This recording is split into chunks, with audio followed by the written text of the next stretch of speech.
What's up, guys? Welcome to your 88th Android tutorial for the new Boston. What we're going to do in this tutorial is kind of format our milliseconds into minutes, seconds, and milliseconds for a stopwatch application. Now, this is kind of a rudimentary concept for Java programmers, and you wouldn't expect to learn this at the 88th tutorial, but I know some of you guys probably don't know how, especially if you've just been following this series as a beginner programmer. So we're just going to quickly format, or I'm going to show you guys how to format this long into, again, minutes, seconds, and milliseconds. So first, what we're going to do is we're going to set up some int variables within our within our stop button. So we're going to say int milliseconds, or mils, like that, and we're going to again set this equal to our result. Nothing new there. Again, we have our stop and our start time. And it's giving us an error right now because it's like, hey, we're trying to set up an integer and you're trying to set it equal to a long. So what we're going to do is just cast in an int right here. So it's going to be like, yeah, we're working with a long, but hey, don't tell anybody and we'll make this deal work. Just say it's an int and no one's going to get in trouble.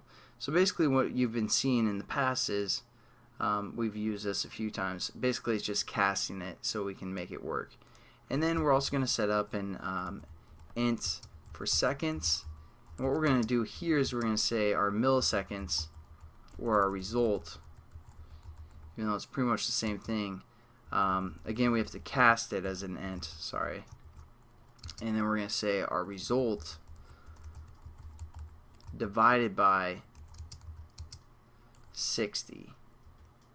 Wait, no, divided by 1,000, I'm sorry. Because milliseconds into seconds, we're going to divide it by 1,000.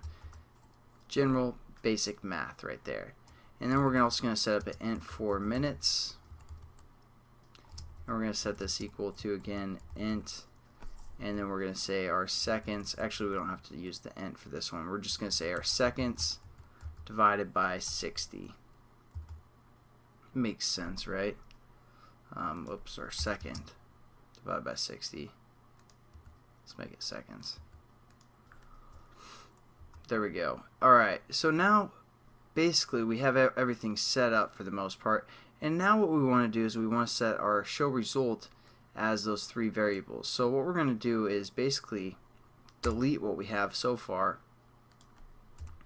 and we're going to say string dot format, and as you can see it takes a string as its first parameter and basically objects as its second parameter, and etc.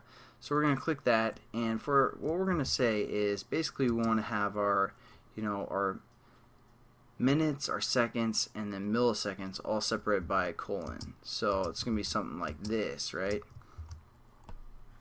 But now we need to set up, basically that's not going to print anything with our variables in there. So what we're going to do is we're going to say our parenthesis sign, or I'm sorry, percentage sign D.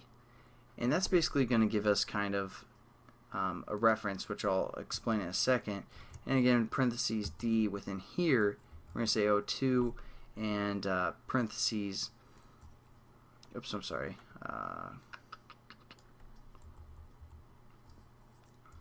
parentheses O2, D, and then again for the third one, we're going to say parentheses O2, D.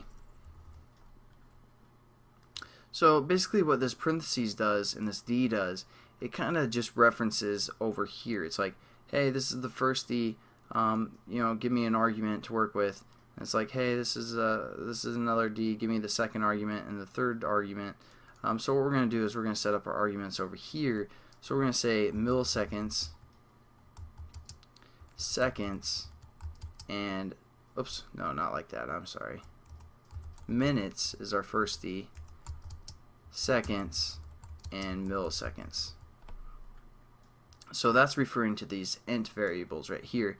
So again, it's going to hit this first D, it's going to look for the first argument, the second D is going to look for the second argument, and the third D is going to look for this third argument.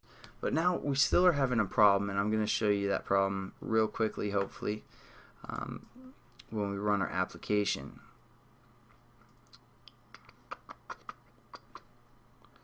So we're going to hit start, let it run for a little bit, and then basically when we hit stop, our milliseconds is still showing all of our milliseconds, and you know it's still showing the 5 here. Stop again.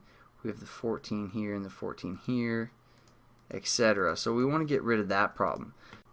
Alright, so basically what we want to do is we want to kind of just use the remainder for each of these, at least for the seconds and milliseconds. So what we're going to do is we're going to say milliseconds is equal to milliseconds, and then we're going to use our parentheses sign again and say divide by 100.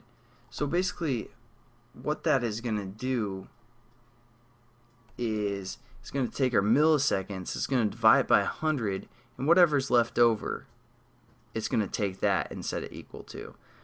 So this, I don't know if that makes sense, but we're also going to do that for our seconds as well. So we're going to say seconds equals seconds divided by, and take the remainder of 60.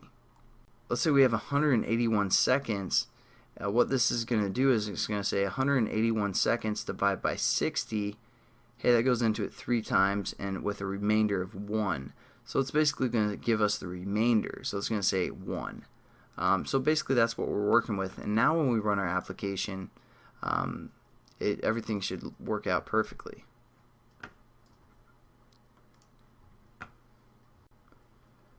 So let's just start, stop. And as you can see, it's kind of rounding everything off, and we aren't getting that overlap there that we were getting previously. So hopefully that kind of made some sense, guys. You learned about the module, or the remainder, and also these D things.